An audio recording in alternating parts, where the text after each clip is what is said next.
اللہ رب العالمین فرماتا ہے ان الذین ربنا اللہ ثم استقاموا، وہ جنہوں نے کہا کہ اللہ ہمارا رب ہے۔ کون ہے ہمارا رب؟ بولے کون ہے؟ اللہ۔ رب فرماتا ہے اہل ایمان سے،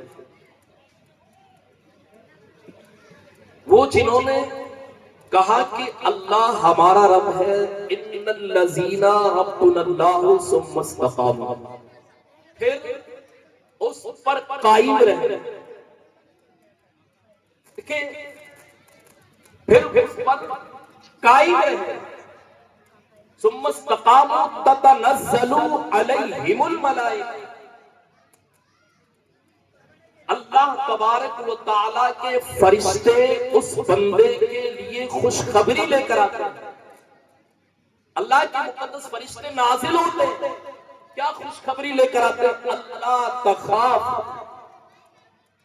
نہ خوف کرو، نہ کوئی ڈرو، کسی چیز سے ڈرو نہیں۔ جب تم نے کہہ دیا کہ رب ہمارا ہے، معبود ہمارا ہے، اللہ ہمارا رب ہے، معبود ہمارا رب ہے، کہہ دیا تم نے، پھر اس پر تم قائم رہے، تو اللہ کا انعام بندوں کے اوپر کیا ہوتا ہے؟ پھر خوشخبری کے لیول پر اللہ اپنے فرشتوں کو بھیجتا ہے، جاؤ تم انہیں خوشخبریاں دو، تم انہیں خوشخبریاں دو۔ معبود کیا خوشخبری دے؟ اے مالک کیا خوشخبری دیں گے؟ اللہ فرماتا ہے اللہ تخافوا، ان سے کہو جا کر کہ اب تم کوئی خوف نہ کرو، ولا تحزنوا، اور نہ کسی چیز کا غم کرو۔ اب خوشخبری کیا ہے اس کے لیے؟ اور اب اللہ تخافوا ولا تحزنوا ابشروا بالجنۃ التي كنتم توعدون، انہیں بشارت دو اس بات کی کہ تم سے دنیا میں جس چیز کا وعدہ کیا جاتا تھا وہ تمہیں آج جنت کی شکل میں عطا کی جاتی ہے۔ تو اب اس کے پیچھے تو ہمارے بہت ساری چیزیں، اعمال ہمارا درست، اتنا صرف یہاں سے پیچھا نہیں چھوڑے گا آپ کا کہ کہہ دیا کہ ہمارا رب ہے، جس رب نے ہمیں پیدا کیا ہے اس رب کو ہم نے معبود مانا ہے، معبود ماننے کے بعد اس پروردگار نے ہمارے اوپر کچھ ارکان، فرائض، ارکان نافذ کیے ہیں۔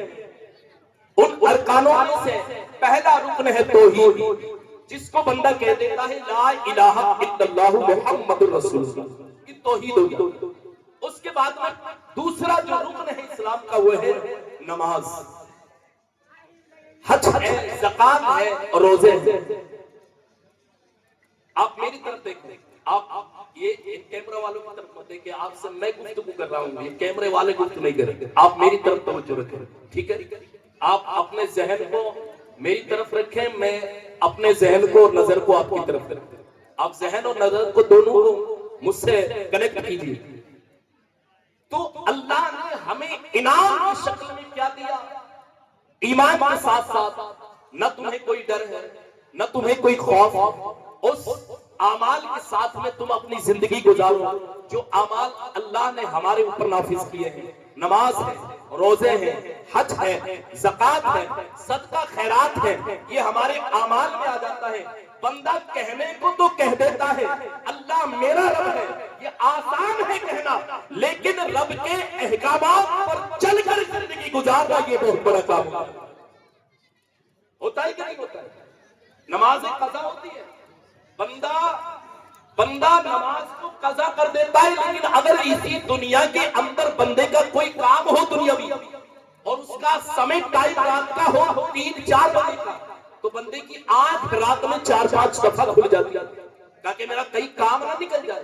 ٹرین کا ٹکٹ ہو، فلائٹ کا ٹکٹ ہو، آپ کو یہ سارے ٹکٹ ہو، لیکن آپ کا ٹائم ہے 4 بجے کا، تو خدا کی قسم آپ دور 100 قدم نماز ہے، جنت کی کنجی نماز ہے، نماز کی کنجی وضو ہے۔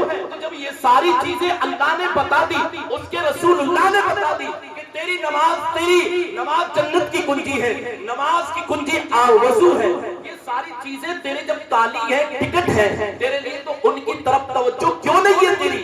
دنیا کا تجھے ٹکٹ ملا فلائٹ کا، سواری کا، رات میں 4-5 دفعہ تیری آنکھیں کھل گئی، کہیں فلائٹ میں نکل جائے، کہیں تیری ٹرین میں نکل جائے، بلا تمثیل آپ سمجھے 100 قدم پر مسجد ہے انسان سے دور، لیکن اللہ تبارک و تعالی جس کو توفیق دیتا ہے اسے دنیا کی سواری نکلنے کی فکر نہیں، بلکہ اللہ جسے نماز کی توفیق عطا فرماتا ہے وہ اس فکر میں رات گزارتا ہے کہیں میری نماز فجر کا جانا ہو،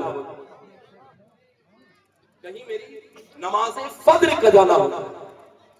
اللہ والوں نے کس طرح سے زندگی گزاری، مختصر ٹائم ہے، مختصر میں آپ کو 1-2 باتیں بتا کر ختم کرتا ہوں۔ اللہ والوں نے بنی اسرائیل کا ایک بندہ ہے 60 سال عبادت پہاڑیوں میں کی، کس میں؟ پہاڑیوں میں۔ ہم کہاں نماز پڑھتے ہیں؟ مسجد میں، وہ کہاں عبادت کر رہا ہے؟ پہاڑیوں میں 60 سال۔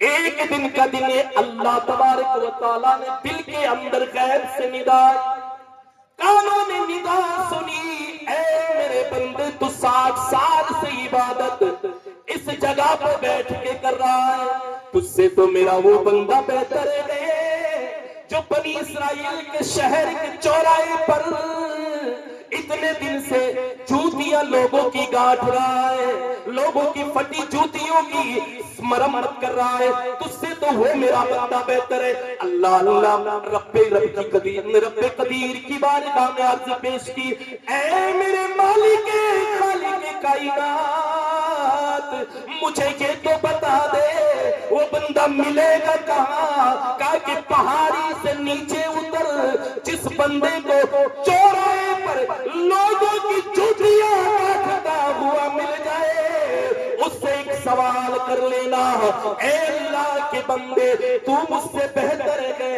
ایسا کام کون سا کرتا ہے جس کی وجہ سے اللہ نے میری 60 سال کی عبادتوں کو تیرے اعمال کے نیچے رکھا ہے، اور تیرے اس عمل کی وجہ سے میرے رب نے تیرے مقام کو بلند کیا۔ کون سا راز ہے؟ وہ راز بتا دے ہمیں، جا کے پوچھ اس سے، اتر کر آیا، پہاڑی سے اتر کر آیا، لیکن وہ راز ایک ایسا راز تھا، اس ہستی کے اندر ایک ایسا راز چھپا ہوا تھا کہ جو آشکار ہر بندے کے اوپر نہیں تھا، ہر بندے کے اوپر کوئی ایسی چیز نہیں تھی کہ جو پہچان سکے۔ جب پہچان لیا تو کہا کہ آپ سلام و دعا کی، وہ موچی کھڑا ہوا، جو جوتی گاٹتا تھا موچی کھڑا ہوا، سلام و دعا کی، اور حضرت کو بٹھایا اپنی مسند پر، بٹھانے کے بعد میں عرض کی، کہا کہ حضور آپ بیٹھے ہیں، کہا کہ میں اس جگہ پر بیٹھنے کے قابل نہیں ہوں، آپ ہی اس جگہ کے عظیم ہیں، کیونکہ اللہ نے آپ کا مقام اور مرتبہ بہت بلند کیا۔ کہا کہ میں لوگوں کی جوتیاں کاٹتا ہوں، میرا مقام اللہ کی بارگاہ میں اتنا بلند۔ کہا کہ اللہ کے بندے رب کی قسم میں تجھے قسم دے کر کہتا ہوں کہ تو یہ بتا دے تو عمل کون سا کرتا ہے، عمل کون سا کرتا ہے؟ اللہ جب اللہ کے ولی نے اس سے سوال کیا عمل کون سا کرتا ہے بتا دے، تو اس نے عرض کی جب سوال کر لیا گئے تو میں بتا دیتا ہوں، کہا کہ سوال کیا دے، وہ راز کیا ہے جس کی وجہ سے تجھے اترنا یہاں تک نصیب ہوا ہے، میرے پاس آئے ہو۔ عرض کی میں جب گھر جاتا ہوں یہاں سے کما کر اس رزق کے 3 حصے کرتا ہوں، ایک حصہ غریبوں میں بانٹ دیتا ہوں، ایک حصہ مسکینوں میں بانٹ دیتا ہوں، صدقہ کر دیتا ہوں، ایک اللہ کے راستے میں لگا دیتا ہوں، ایک حصے کو اپنے لیے اپنے بیوی بچوں کے لیے لے جا کر رکھتا ہوں، دنیا کے لیے ذخیرہ نہیں کرتا۔